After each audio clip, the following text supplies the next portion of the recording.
Bonjour, bienvenue dans Instant Stress. Aujourd'hui, nous nous intéressons à l'asthme. Alors, l'asthme, à la base, ce n'est pas une allergie. Je vous ai déjà parlé des allergies dans un précédent Instant Stress. L'asthme, ce n'est pas une allergie, mais l'allergie peut provoquer de l'asthme.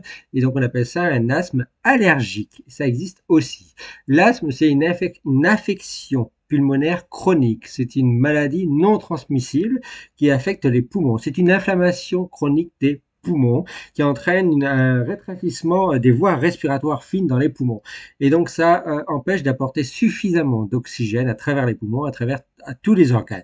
Alors selon l'OMS, en 2019, on était à 262 millions de personnes avec de l'asthme et un peu plus de 455 000 décès. Et il faut savoir que l'asthme augmente progressivement dans le monde. En France, on est à peu près à 4 millions de personnes asthmatiques.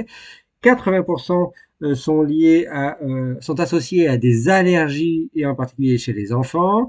On a 400 000 à peu près asthme sévère et puis on a à peu près 1000 décès par an et ça, c'est en train d'augmenter. Alors évidemment, il y a plein de risques, plein de facteurs, comme je vous dis, associés aux allergies qui peuvent provoquer de l'asthme. C'est la poussière, les fumées, les vapeurs, le pollen, les produits chimiques, plein de choses.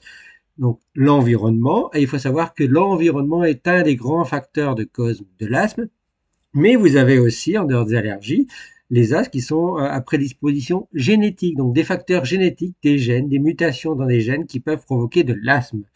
Et ça provoque quoi de l'asthme? De l'asthme, ça peut devenir très grave, ça provoque de la toux, ça provoque des essoufflements, des sifflements dans les bronches, une oppression thoracique.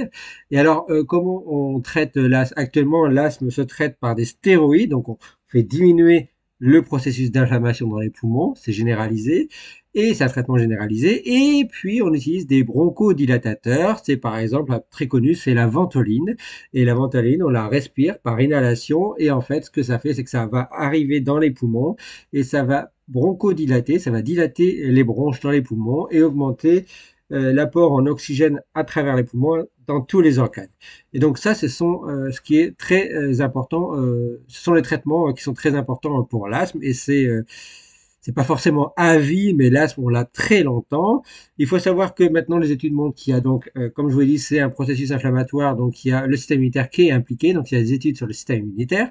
Et puis aussi, il y a des études sur le microbiote, les microbiotes respiratoires, les microbiotes dans les poumons, les bactéries, et les microbiotes qui existent dans les intestins, les microbiotes intestinaux. Eh bien, ces deux microbiotes, respiratoires et intestinaux, sont très impliqués dans l'asthme. Et donc, il y a des études qui se tournent vers comment traiter l'asthme en modulant, par exemple, ces fameux microbiotes. Ça nécessite encore beaucoup de recherche, mais c'est très important. Et puis, dernière chose, vous devez savoir qu'il y a des associations qui sont extrêmement investies justement pour sensibiliser à l'asthme, pour aider les patients, aider les familles de patients et pour aider à toutes les procédures et au traitement. Et ça, vous avez par exemple l'association Asthme Allergie, vous avez l'association des asthmatiques sévères, vous avez Santé Respiratoire France. Donc vous avez plein d'associations dans ces trois que je vous cite qui, elles, fonctionnent grâce à quoi? Grâce à vos dons, grâce à votre soutien. Et c'est très important de les soutenir pour soutenir en fait tous les patients asthmatiques, sachant qu'il y a beaucoup de patients asthmatiques qui sont asthmatiques dès l'enfance. Et donc c'est aussi tourné vers les enfants. Voilà, maintenant vous en savez un peu plus sur l'âge. Je vous dis que le bon stress soit avec vous. Ciao.